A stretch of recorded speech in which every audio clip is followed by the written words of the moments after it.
Hello and happy Halloween. Boo! It's Tune In Tuesday, so I thought, why not talk about something sort of spooky? Well, it depends on who you are, whether you think it's spooky or not. But a lot of people do, and that is the topic of souls that do not have a physical body. Souls without bodies. Sometimes we call them entities. And there are a lot of types of souls without bodies. Some are helpful.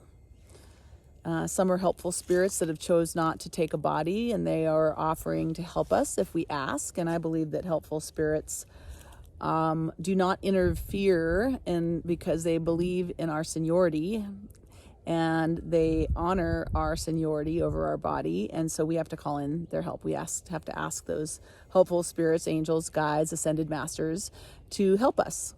And then the other kind of soul without a body that's often on the positive side is an ancestor that's passed on that might want to connect with us to help heal something that they created during their own lifetime, or just assist a future generation. But then there's the other kind that are a little weirder, right? The souls without bodies that are seeking something to feed off of. And these are the ones I call harmful spirits. They get access to a person in a lot of different ways. Sometimes it's just because the person's trying to help someone else heal. So they take it on to remove it from the other person, and it gets stuck in their space. And then they have to figure out how to get rid of it. Other times it's because they have done something mind altering, whether it's a pharmaceutical or alcohol or drugs, that can take a person out of their body and leave space for something outside of them to get attached to them. And then when they sober up, they still have this entity that has access to feed off them and use certain parts of their energy.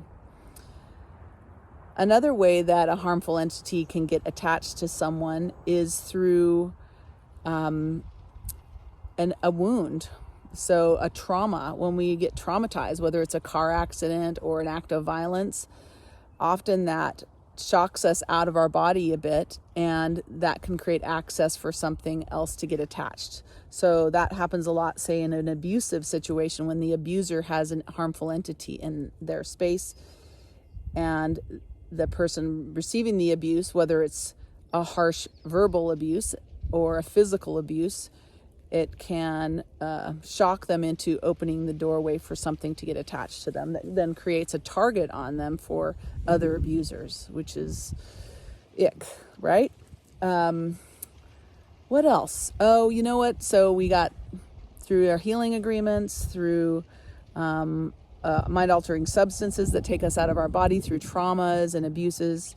And then the other ways that beings get into our space is if we have some sort of what I call a match, where a doorway, such as a programming or a picture, a belief system that is matching the energy of the entity. Say, like an addiction being might get attached to someone who has a family that has a pattern of addiction, because they have that programming in their system, and they might not be operating from a place of addiction, but they could still have a gateway for the addiction being. So yeah, it can seem sort of scary.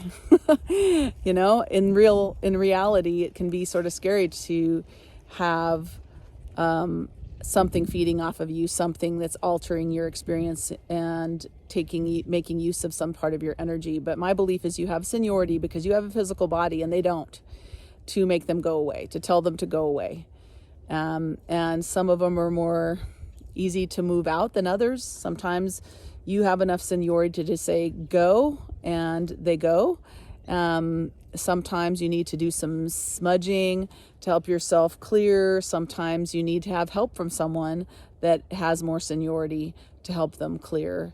And I always say, if there's a harmful entity attached, you definitely want to not just release them, but also close the doorway. Look for the doorway they're getting into the person's space or your space through, and close it and seal it. I like to imagine sealing it with liquid gold so that they do not. So another similar harmful entity doesn't get in your space.